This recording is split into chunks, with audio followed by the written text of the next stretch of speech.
Okay, so is this working from here? Okay, my talk is going to be on the case for space, how the revolution in spaceflight opens up a future of limitless possibility. And this is a rather big subject, so I won't have time to cover it all in this talk. In fact, it's limitless. But I do discuss it, at least at a much more substantial length, in this book that I've just published, and I've got a box of them in the back of the room. And if you find this subject interesting after the end of the talk, I will go back there, you buy them, I'll sign them. It's a win-win situation, and I'm selling them for $20 even instead of the list 25, so you can't miss. So, we got some kind of feedback going on here. Is there 2 microphones operating? Yes. Where's the second one? You're holding both of them. Can we turn one of them off? Or is... One is for the team and for the recording. All right, but how do we stop this feedback? We don't hear that. You don't? Okay. Well, then I have better ears than you. I'm like a dog going crazy. You don't hear anything. Okay. All right. So, the world has changed big time. There is a revolution in spaceflight going on. This, of course, is February 2018, first launch of the Falcon Heavy. Now, to understand how remarkable event this was, okay, let us recall that in 2010, the Augustine Commission, which had been formed by President Obama to prove the impossibility of the Bush moon program, came to the conclusion that it was impossible from a financial point of view because developing a heavy lift vehicle would take 12 years and cost $36 billion. Okay? Musk launched this program around 2012 in a significant way. He did it in 6 years, half the time, at a cost of less than $1 billion. So half the time, 1/30th of the cost. And not only that, the vehicle is 3/4 reusable, which is something that the mainstream aerospace industry had 60 years to do, from 1958 to 2018, and had never done, and had been deemed essentially impossible. Okay, I mean, look at it. Not just even parachuting things into the ocean, but coming back and landing on the launch pad. Okay, all right. And it delivers twice the payload to orbit as a Delta IV Heavy at 1/3 the cost. That is a reduction of a factor of 6 against the Delta IV Heavy, and on a per kilogram basis, it's a reduction of 5 against the next cheapest launch vehicle. So, and of course, this process started around 2008 with the first flights of the Falcon 9. So within 10 years of operations, SpaceX had reduced the cost of space launch by a factor of 5. Now let's think about this, okay? Because from 1958 to 1968, 69 if you will, we had tremendous progress in spaceflight. We went from absolute zero to flying around the moon, and then in 69 landing on the moon. Okay, and in the course of that time, yes, the cost of space launch certainly did come down. Okay, it reached its minimum in 1969, and it stayed there, okay, until it started coming down. It stayed flat for 40 years, absolute stagnation in reducing the cost of space launch, and then over the next 10-year period, cut by a factor of 5. All right, and now what this has done is not merely introduced a number of very interesting flight systems, Falcon 9, Falcon Heavy, Dragon, okay, but it's proven a larger point. Musk has proven a larger point, that it is possible for a well-led, lean, entrepreneurial organization to do the kinds of things that previously it was thought that only the governments of major powers could do. And not only do that, do it in a fraction of the time and a tiny fraction of the cost. Okay? And as a result of this demonstration, this proof, okay, he has caused the unleashing of an entrepreneurial space race and certain other things as well, which I'll discuss later. Okay? But, of course, Branson, Bezos, but not just them. We have this is Rocket Lab, okay? This is an entrepreneurial space company whose founders are not billionaires. They were people of ordinary means who got investors. And they have reached orbit. And they are from New Zealand, which doesn't even have a space program at all.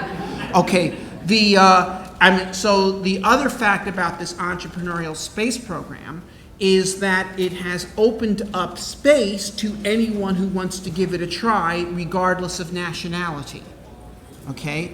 So that there are countries which previously weren't players in the space race, which now have an opportunity to participate in exploring space. You know, if there can be a New Zealand SpaceX, there can be a British SpaceX. There is a Ukrainian company, okay, that is developing. Of course, there's other American ones, Vector Space, comparable to Rocket Lab, okay, but started by Jim Cantrell, who incidentally was the engineer I hooked up Musk with to help him start SpaceX, okay.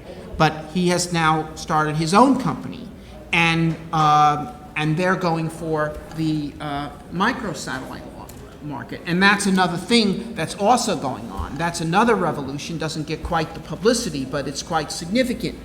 Okay, as a result of the advance of electronics primarily, okay, it's now possible to build spacecraft that weigh 10 kilograms that can do what it used to take 1,000 kilogram spacecraft to do.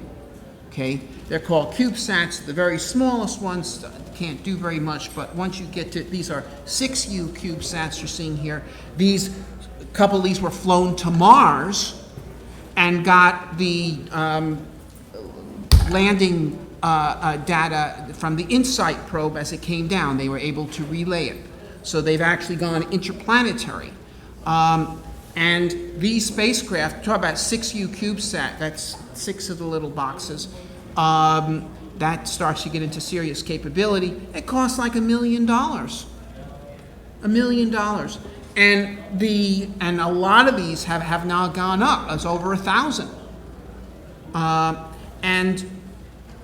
And so you have a spacecraft that costs $1 million, and if you've cut the cost of space launch so much that it, 10 kilograms and now costs $2,000 a kilogram to launch something, okay, this is like a $20,000 launch cost, assuming that you're being charged by the kilogram, that you're going along with other things, or else you're on a small launch vehicle, whatever. But now what this is doing is putting space launches not merely within the reach of governments or Fortune 500 companies, but small companies, universities, and pretty soon private individuals of not extraordinary means.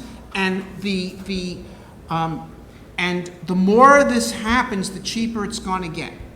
Okay, this thing with cutting things down by a factor of 5 by Musk, this is the opening shot. And as you know, he is already working on another launch vehicle that will make his present launch vehicles obsolete by cutting the cost of space launch by a further factor of 3.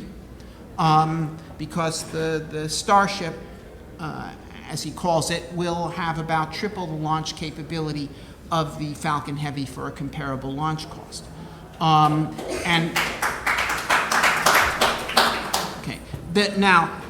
But it's not just him. because the fact that other people are getting into the game, and it's all happening all over the world. I witnessed the launch in China. They invited me to come, of a Chinese startup which has gotten investment, and they are building a fully reusable Earth-to-orbit launch vehicle, and I witnessed their launch. It was a test launch. They flew this thing up about 100, the wind was blowing 20 knots. NASA wouldn't even have launched, okay? They flew this thing up just 100 feet or so into the air. They hovered there for 30 seconds, holding themselves motionless against the 20-knot breeze, and then brought it down and landed right on the center of the launch pad. Okay. They're going somewhere. These people will probably be in orbit within 2 years. Now, and there's undoubtedly lots of things that they're not inviting us to. Okay. Now, so this is happening, and as these companies compete with each other, they'll drive the cost down. As the cost of space launch comes down, there will be more launches. Okay, well, that's clear, supply and demand. If you lower the cost, more sales will happen. Well, okay, the more launches there are, the more progress there will be in launch vehicle technology. The more launches there are, the more progress there will be in spacecraft technology. The cheaper space launch is, the less conservative spacecraft designers will have to be. So there'll be more rapid progress in spacecraft technology for that reason, and spacecraft will become cheaper for that reason, both because there's more of them being made and they're being unleashed from this age of stagnation where we're not willing to do anything that we haven't done before. Okay, so this is the dynamic that's been unleashed. Now that said, okay, it's one thing to reduce the cost of space launch down from $10,000 a kilogram to $2,000 a kilogram. That's been done. That has now been done. Okay, and maybe another factor of 4, $500 a kilogram. But what if we want to get to $5 a kilogram? Okay, which is, you know, like air travel. Okay, how do we ever get there? Okay,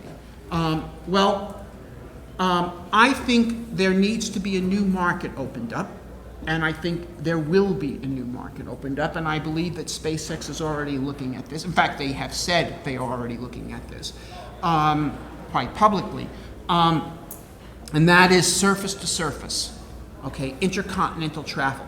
Look, think about it this way. People have been making money on the ocean for 3,000 years. And they've done it in 2 different ways. There are people who've tried to take wealth from the ocean, for instance, by fishing. And that's a significant business, and it's gone on for 3,000 years. Okay, but far more money has been made by taking advantage of the fact that the ocean is a global low-drag medium connecting every port to every port. Vastly more money has been made by using the ocean as a low-drag medium for transport from everywhere to everywhere. Well, what is space? Space is a zero-drag medium connecting every point on Earth, okay? And if you can take advantage of that, and the Starship as a 2-stage vehicle in which the first stage takes off, comes back to the original pad, the second stage flies New York to Sydney in less than an hour, lands on an offshore pad there, discharges the passengers, and then, of course, there is a local first stage booster that's operating in Sydney to allow this thing to fly back. Okay, now, you know, there's a couple of flights from Los Angeles to Sydney every day. Okay, but of course there's also, well, you don't fly from New York to Sydney, but my point is there's other long distance routes. There's New York to Johannesburg, there's here to there, everywhere. There were 100 satellite launches in the entire world last year. SpaceX got a quarter of them, which is extremely impressive. For one relatively small company, you get a quarter of all satellite launches, especially given that half of them were off limits because they were Russian or Chinese or something. Okay, but, okay, we'll cheapen it. So now we'll have 200 launches a year, 300 launches a year, okay? But there's hundreds of intercontinental flights every hour, okay? And if you can take that market, what you need to do, okay, see, if you kept, here's SpaceX, which is a very efficient company, and I don't know what their total burn rate is per year, but call it $1 billion. If you're doing 20 launches, you have to charge $50 million a launch just to meet payroll. Okay, if you, on the other hand, are doing 2,000 launches, okay, then it's $500,000 a launch. You don't have to expand your workforce, which of course you would, but you get the idea. In order for the cost of space travel to come down to something comparable to the cost of air travel, we have to have something that occurs as frequently as air travel. Okay? And this is the market that will make that possible. But now let's talk about this. These vehicles that can go anywhere to anywhere in less than an hour. Now think about this. By the way, and I ran some numbers on this, and it's in the book. Okay. Also, the choice of methane oxygen propellant here is very important. Okay. Now, of course, Musk chose it because methane oxygen is the easiest propellant to make on Mars, and his mission plan is essentially a version of Mars Direct to the surface, direct return, make the return propellant on the surface. Okay, and he chose the propellant you can make on the surface. But methane oxygen, in addition to the fact that it's makeable, and in addition to the fact that it's also a rather high performance propellant, okay, has another virtue. It's the cheapest propellant that there is. Now, if you're launching expendable launch vehicles, it doesn't really matter whether your propellant costs 10 cents a gallon or $10 a gallon, because you're throwing away hardware that costs much more than that. But if the hardware is reusable, then propellant costs start to matter. Okay? And now you're going with the cheapest propellant that there is. And so you run the propellant cost of something like Starship going New York to Sydney, and you're coming out with a number of a few $100,000 as the cost of the propellant. Okay? And now you're taking 100 passengers and say, well, let's let this thing cost, okay, the airline fuel costs are a significant fraction of their total cost, but they have other costs. Okay, let's say it's $2 million, 10 times the propellant cost. Okay, by 100 passengers, that's $20,000 a passenger. $20,000 is what first-class passengers pay to fly from Los Angeles to Sydney right now, and all they're getting is a bigger chair, a tablecloth, and a free drink. Okay, they're still spending 18 hours in the plane. Okay. Here, you're getting there in less than an hour, and also you're getting half an hour of zero gravity and looking out the window at the stars of space. This is a much better deal than $200,000 for an up and down 4-minute flight on a Virgin thing. I mean, it is a better deal. I mean, I'm sorry.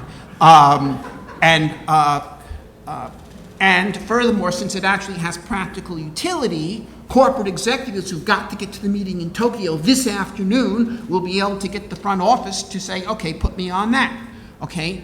And so it will happen. Now, furthermore, these same sorts of vehicles, they're basically orbital vehicles. So let's say someone says, okay, how about, you want a little more than a half hour in space. How about 5 hours? We'll do 4 orbits, okay? And then we'll come down. So you get to spend an afternoon in space. Okay, like people who take boat rides around Manhattan and so forth, or evening cruises and what have you.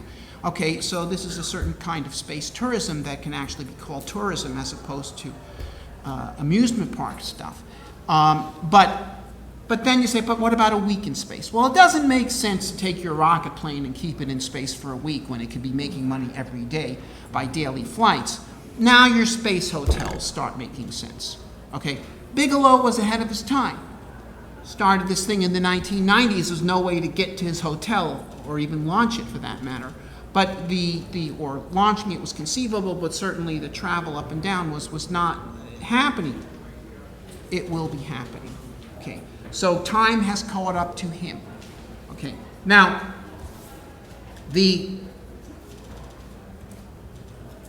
what about going beyond?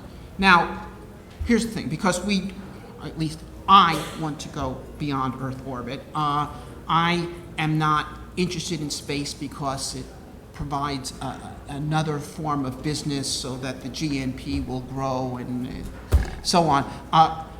To me, the importance of space is opening up a new phase of human history as a spacefaring species, and that means actually going into space, to go across space, to go to worlds on the other side of space. Okay, such as the moon and Mars. Now, okay, NASA right now, okay, a free market requires two things: people to be free to supply and people to be free to choose what they buy. The problem with the NASA moon program right now is that it is not a free purchaser. Okay, it's being constrained to use Orion, which weighs 26 tons, so heavy that even the SLS can't get it into low lunar orbit with enough fuel for it to come home. So they have to build a halfway house called the Lunar Orbit Toll Booth that is put up there to go there, but of course that doesn't even get you to the surface. Okay, now here's Dragon. It weighs 10 tons. By the way, the Apollo command module weighed 9, okay, but Dragon is half again as big as the Apollo capsule. Okay, so it's more than big enough to use on a lunar mission. Okay, more than big enough. So the simplest answer, if you wanted to use a lunar orbit rendezvous architecture, okay, the simplest answer is say, okay, why don't you just choose Dragon, and now you don't need the gateway, and now we can get down, spend that money on the lander, and you have a lunar mission. But you could go better than that, because the other thing here, okay, which is the realization, which many of us here have pushed hard on, is there are materials in space that can be turned into resources by resourceful people, and that's the other part of this equation. Okay, so if you want to do a proper lunar-based architecture, you take advantage of space materials and you take advantage of the entrepreneurial space revolution, both of which are products of resourceful people. People are the source of resources. Okay. And this, of course, is the Moon Direct architecture that I proposed, where, okay, you've got Falcon Heavies, use them to land a couple of HAB modules on the Moon. You can deliver 60 tons to Earth orbit, you can deliver 10 tons to the surface of the Moon. Okay, so a couple of 10-ton HAB modules on the surface of the Moon with some equipment. Now then, the way I would do it is, well, let's skip the second phase and go to the third. What's the most desirable continuous lunar architecture for continued lunar architecture activities? What's the endpoint you want to reach? Well, if you have a lunar base that is making propellant from the hydrogen, from the ice, hydrogen-oxygen propellant, okay, with hydrogen-oxygen propellant, you could do a delta V of 6 kilometers a second with a mass ratio of 4. That's very doable.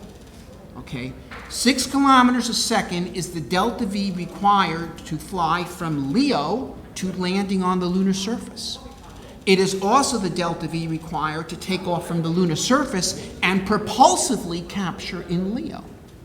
So if you have a lightweight vehicle comparable to the Apollo lunar LEM, and that is the Apollo lunar LEM you're looking at there, okay, I don't have an art department working for me anymore, so I have to use pictures of things that are real.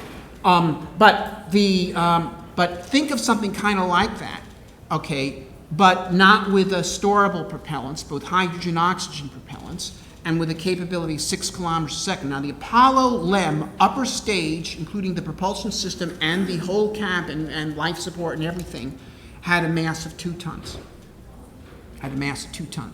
Okay, now, and that was with 1960s materials. It had 1,000 pounds of avionics in it. Okay. I say for 2 tons with modern materials, we could build something with a comparable cabin, but instead of the storable stage, a hydrogen-oxygen stage with a delta V capability of 6 kilometers a second. Now, if this has 2 tons dry mass and has a mass ratio of 4, it means it has a wet mass of 8 tons. In other words, 6 tons of propellant. So it takes 6 tons of propellant from the Moon to take this lunar excursion vehicle and fly it from the Moon to low Earth orbit. When it's in low Earth orbit, okay, a Falcon 9 can deliver a crew to it on a Dragon, along with 6 tons of propellant that it needs to fly back to the Moon. So now your sustaining lunar architecture requires the ongoing recurring lunar mission. It requires a single launch of a Falcon 9, not 2 launches of an SLS. Okay, big difference in price. Okay, like factor of 40. Okay. Now now furthermore, 6 kilometers a second To fly anywhere to anywhere on the surface of the moon and come back, it takes 4 burns. 1 to take off, 1 to land at the faraway place, take off from there and land back at the base. 6 divided by 4 is 1.5. Lunar orbit velocity is 1.7 kilometers a second. So if you can do a delta V of 1.5 kilometers a second, you can fly continental scale distances on the moon and land. So a vehicle like this, based at a lunar base, would be able to take off from the base, land thousands of kilometers away, do exploration there, fly back to the base. So one of these in operation at the base will give you global mobility on the moon, okay, with no further launches required from Earth, okay? Now, so how do we get to phase 3? Well, it's simple, okay? This lunar excursion vehicle, it's 2 tons dry, it's 8 tons wet. That means that the same lander that can deliver 10 tons of payload to the lunar surface can deliver the wet LEV.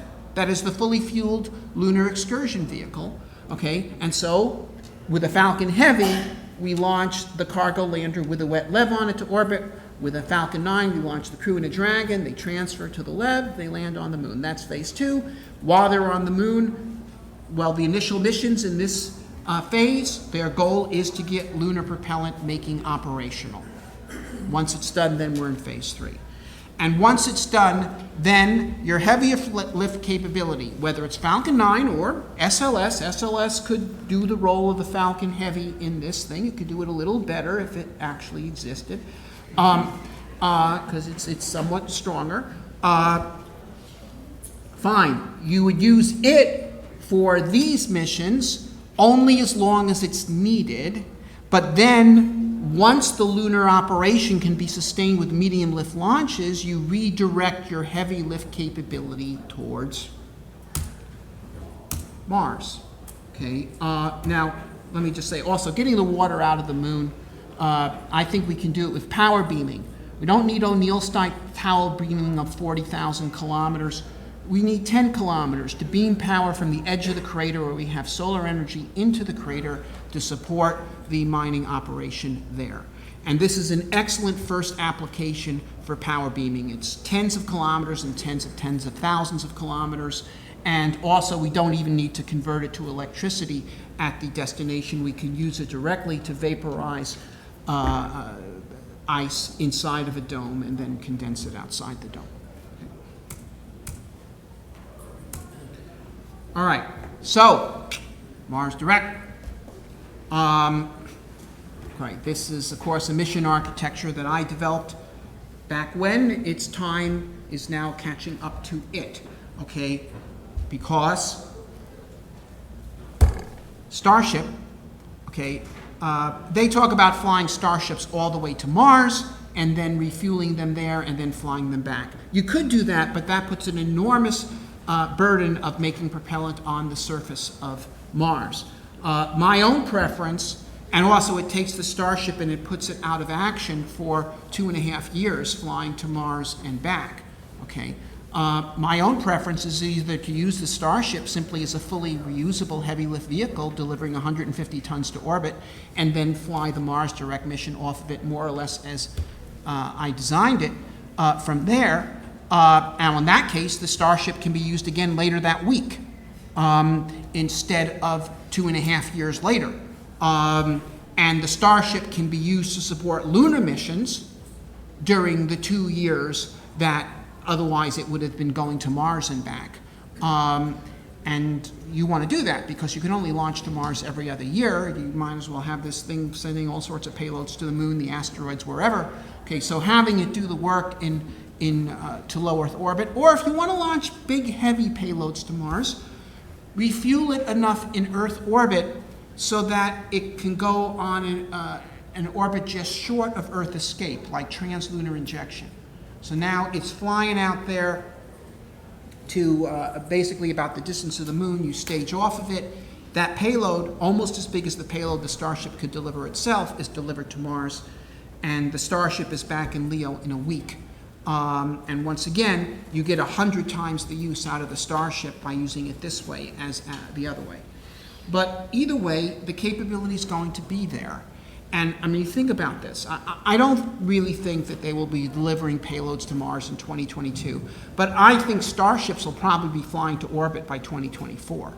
Okay, and just think of where that puts us 5 years from now. Somebody is elected president in 2024. Okay, if starships are flying, and then the president-elect asks his or her advisors, could we be on Mars by the end of my second term if I put some money into this? Yes, certainly. How about my first? Possibly. Let's do it. In other words, what's happening is the entrepreneurial space revolution is enabling all of our visions. Okay, it is lowering the cost threshold, the schedule threshold, the risk threshold of any and all of these plans. And so, regardless of what happens to the Trump lunar initiative, by 2024, the geometry is going to change. The thresholds are going to be much lower. And everything that is difficult now is going to be much more doable. And therefore, it will happen. Where am I? Okay, I'm going to speed this up a bit. Okay, so, yeah, asteroids. I talk about that. I talk about asteroid mining and what it can do and what it can't do. Okay, I think the most significant thing it can do actually is not export platinum to the Earth. I think that's a byproduct of activity among the asteroids, because what there is actually in asteroids is vastly more iron and nickel and cobalt than platinum, and these are the materials for building space colonies. Okay. I am not a believer that you do space colonies before you do Mars. Going to Mars is much easier than building a space colony, but beyond Mars are the asteroids, and they can be turned into space colonies. And a byproduct of that activity will be precious metals for the Earth. Then the outer solar system. Now, one of the byproducts of the entrepreneurial space revolution has been an entrepreneurial fusion revolution. Because even though Musk isn't interested in fusion, or certainly hasn't expressed any interest, but what's happened is a bunch of people who've been interested in fusion have looked at Musk and what he's done and said, maybe the problem here is the same. Maybe the problem with fusion power is the same problem there was with reusable space launch. That it wasn't fundamentally a technical problem, it was fundamentally an institutional problem. Okay? And that the stagnation that we've had forever in this is a function of that rather than the intrinsic difficulty of it. And so there are fusion power startups that are getting serious investment right now. I'm talking about like Tri-Alpha Energy, $500 million investment. That's equal to the whole US fusion budget. Okay? And and these people are moving, okay? And their vision is not fusion in the latter part of the 21st century. Their vision is fusion in the latter part of the 2020s, okay? Now, and so I think it's going to happen. And by the way, I should tell you an anecdote. I used to work in the fusion program at Los Alamos, and I can remember a group dinner we had, lunch actually, that it was, and the group leader said to all of us, you know, when fusion power is finally developed, it won't be at a place like Los Alamos or Livermore. It'll be a couple of crackpots working in a garage. Okay, and we all laughed. Yes, exactly. And I think it may have been a bit overdrawn. I don't think it's going to be a couple of crackpots in a garage, but I think it'll be a startup working in a warehouse. Okay, that's who's going to do it. Okay, and they're already off to the races. Now, the ideal fuel for fusion power is helium-3. There's some helium-3 on the moon, but there's vastly more in the atmospheres of Saturn, Uranus, and Neptune. Okay, and mining that will be the basis for, the colonization of the outer solar system, but also for interstellar travel. Because fusion, a helium-3 deuterium rocket can do an exhaust velocity of 7% the speed of light. A well-designed rocket can achieve velocities up to about twice its exhaust velocity. So you're talking about vehicles that can reach over 10% the speed of light, reaching Alpha Centauri in 40 years. Now that's not for everyone, but it's there. And for those who want to do it, it will become possible. Now,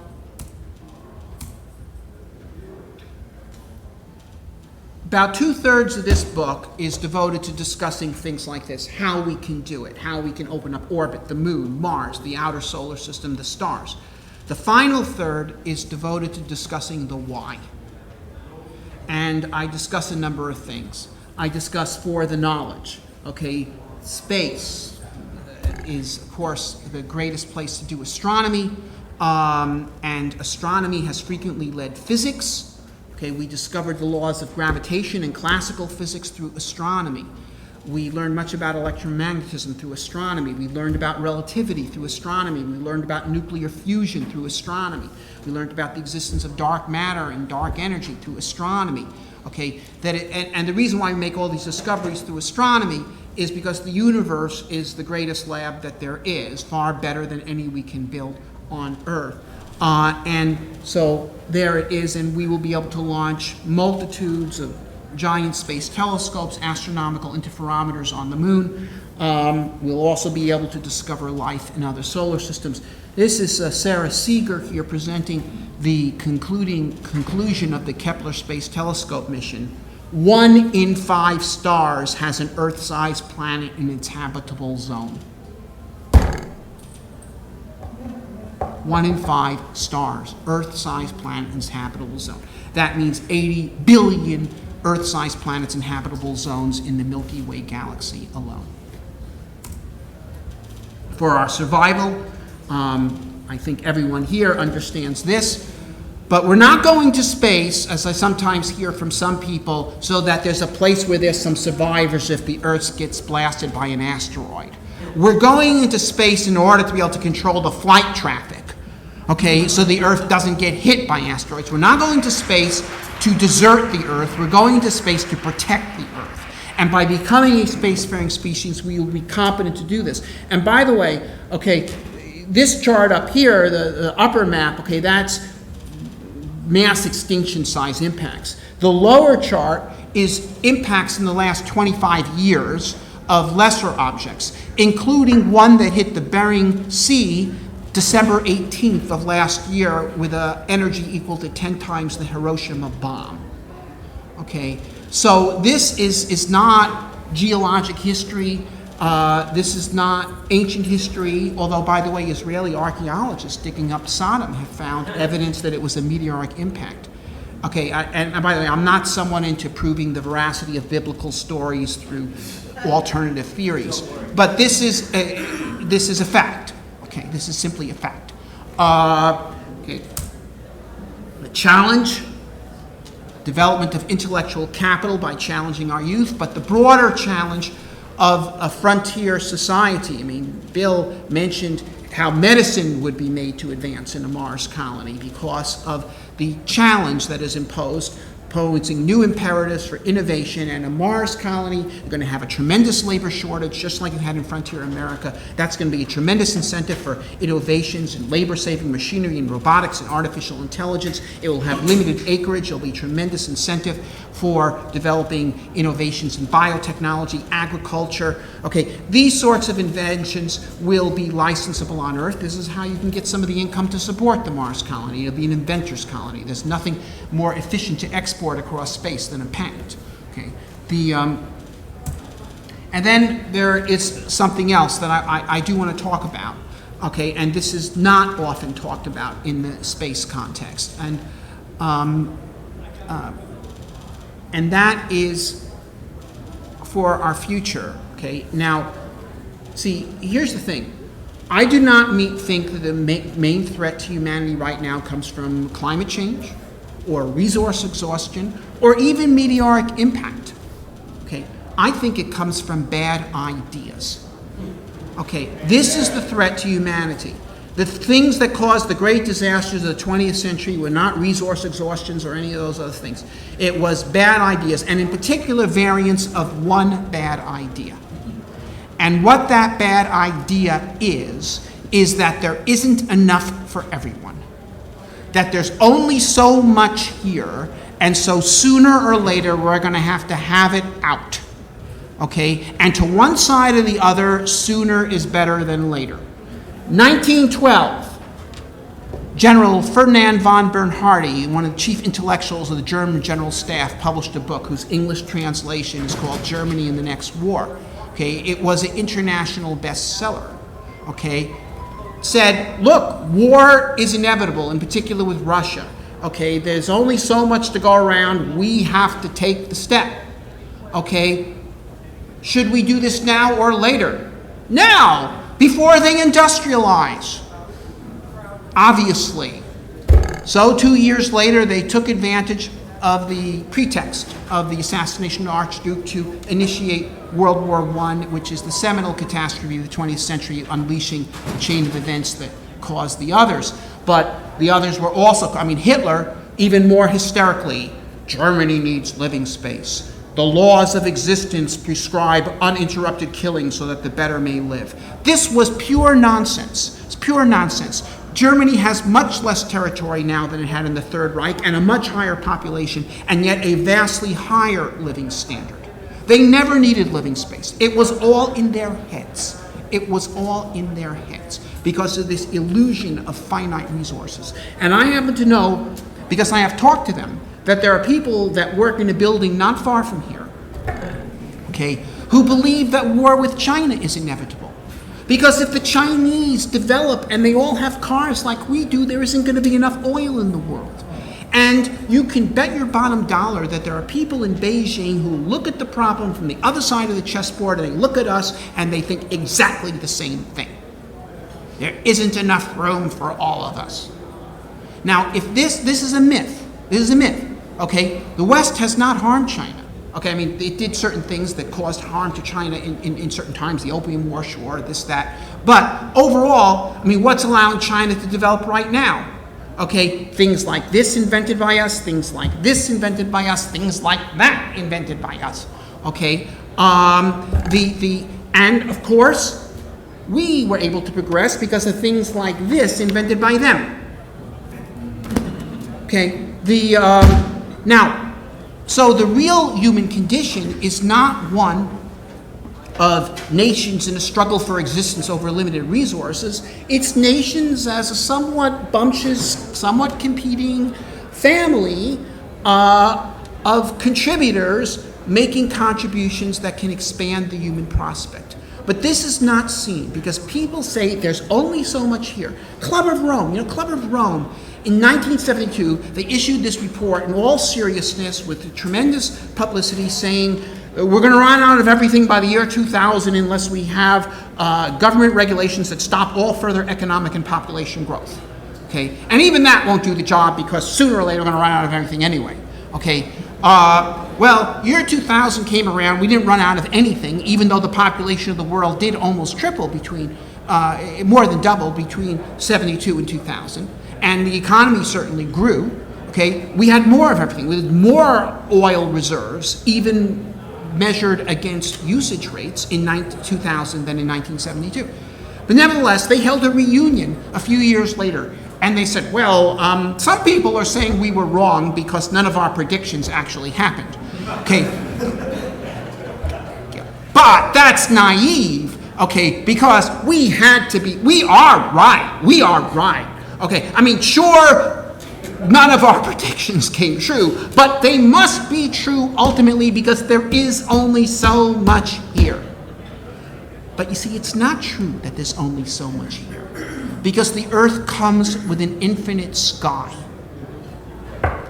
And that's what we got to show. We have to refute this idea which threatens the human future by showing there is everything, infinite amount to go around if we rise to our higher natures, work together, and open the space frontier.